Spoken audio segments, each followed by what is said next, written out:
ముఖ్యమంత్రి గారి ఆధ్వర్యంలో, ప్రధానమంత్రి గారి నిర్దేశకత్వంలో నేను కానీ మా మంత్రివర్గ సహచరులు కానీ మీకోసం ఒక కూలీలా పనిచేస్తాం, మీకోసం తిరుగుతాం. చాలామంది చేయడానికి సంసిద్ధంగా ఉన్నారు, మీకోసం పనిచేస్తాం. ఇంకొకసారి మాటిస్తూ మీకు 2 నెలలకు ఒకసారి 3 రోజులు మన ప్రాంతాల్లో నేను తిరుగుతా. అన్ని మన్యం ప్రాంతాల్లో 10 నుంచి 12 రోజులు మన గిరిజన ప్రాంతాలన్నీ తిరిగి ఎక్కడైతే నీళ్లు లేవు, ఎక్కడైతే స్కూల్స్ ఇబ్బందులు ఉన్నాయి, గిరిజన సంక్షేమ హాస్టల్స్ ఎలా ఉన్నాయి, అలాగే మనకి టూరిజం ద్వారా మీకు అభివృద్ధి ఎలా ఉండాలి, ఇవన్నీ ముందుకు తీసుకెళ్తామని తెలియజేసుకుంటూ, అలాగే మీ భూముల్లో పంటలు పండి మీకు ప్రకృతి వ్యవసాయంలో మీరు ఆరితేరేలాగా దానికి మార్కెట్ వచ్చేలాగా మేమందరం సాయశక్తిలో కృషి చేస్తామని తెలియజేసుకుంటూ మీ అందరికీ ఏమంటారా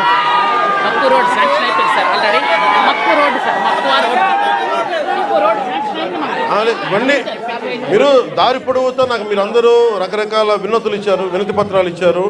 రోడ్లు ఉన్నాయి, అలాగే అక్కడ క్వారీ కూడా తవ్వుతున్నాం, క్వారీ కూడా తవ్వుతున్నారు, క్వారీలు కూడా అడ్డగోలుగా ఉన్నాయంటే అవి కూడా చేద్దాం. నాకు కావాల్సిందల్లా ఇక్కడున్న యువతలో మీరందరూ కూడా మీరు ఏ జాతికి చెందిన వాళ్ళైనా నాకు అనవసరం, కొత్త నాయకత్వం మీలో నుంచి పుట్టాలి. నేను కులం కానీ మతం కానీ ప్రాంతం కానీ చూడడం మానవత్వాన్ని చూస్తాను. అంటే డోలీల్లో గర్భస్రావం అయి బిడ్డను కోల్పోయిన తల్లి నా అక్క నా చెల్లిని చూడాల, నాతో నా రక్తం పంచుకు పుట్టకపోవచ్చు, కానీ చనిపోతే నా ఇంట్లో నా అక్కో నా బిడ్డ చనిపోతే ఎంత బాధపడ్డాను అంత బాధపడ్డాను. అందుకొచ్చా నేను కోరుకుంటున్నాను ఒకటే, నేను ఒక నిమిషం ముఖ్యంగా ఇక్కడున్న యువతకి ఈ రోజున మన కూటమి ప్రభుత్వానికి మీరు 164 సీట్లు ఇచ్చి, అలాగే ఎంత 164 కదా 11 అంటే వాళ్ళకి 11 మన 165 164 సీట్లు ఇచ్చి 21 ఎంపీలు ఇచ్చారంటే మేమేదో ప్రతి ఎంపీని బాధ్యత తీసుకునేలా చేస్తాం. ఎంపీ అంటే ఒకటే చెప్తున్నాం, మీరు ఢిల్లీలో కూర్చొని చాలాసార్లు చెప్పాను, కాదు మీకోసం పని చేయడానికి, నేను పని చేస్తా, పని చేయనిస్తా. యువతకి ఒకటే అడుగుతామన్నా, మీరు మీ నాయకులు ఇప్పుడు నేను ఒక మాట చెప్పాను, మీరు నాకు వెంటనే 2019లో మీరు నన్ను గెలిపించలా, మీరు నన్ను టెస్ట్ చేశారు కదా, నిలబడతాడా లేదా అనేది. అలా కాదు, నేను అనేది మంచిది, పరీక్షించాలి నాయకుడిని, పరీక్షించిన తర్వాత నిలబడతాడా లేదా అని తెలియాలి. అలాగే ఈ రోజున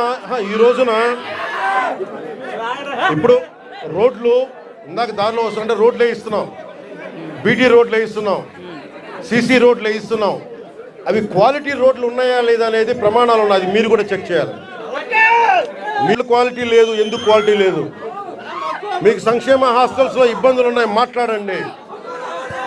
మీరు గట్టిగా ఉంటే కలెక్టర్ గారికి బలం వస్తుంది మిగతా వాళ్ళని పనిచేయించడానికి. మీరు గట్టిగా ఉంటే మనకి ఎమ్మెల్యే గారికి బలం వస్తుంది, మీరు గట్టిగా ఉంటే మేడం గారికి బలం వస్తుంది. మీరు బలంగా ఉంటే మేము డబ్బులు ఎవరికి చెప్పండి, మనందరూ కష్టపడుతున్న డబ్బులు, మనందరి డబ్బులు, ఎవరి దయా దక్షిణ్యాల మీద లేవు డబ్బులు, ఇక్కడ మన కష్టం ఇది.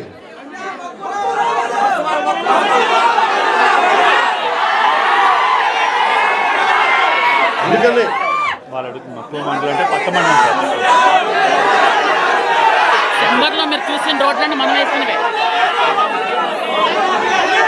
ఏమంటావు ఒకసారి, ఇప్పుడు కాదు, నేను ఒక నిమిషం నాకు మక్కువ మండలం అంటే చాలా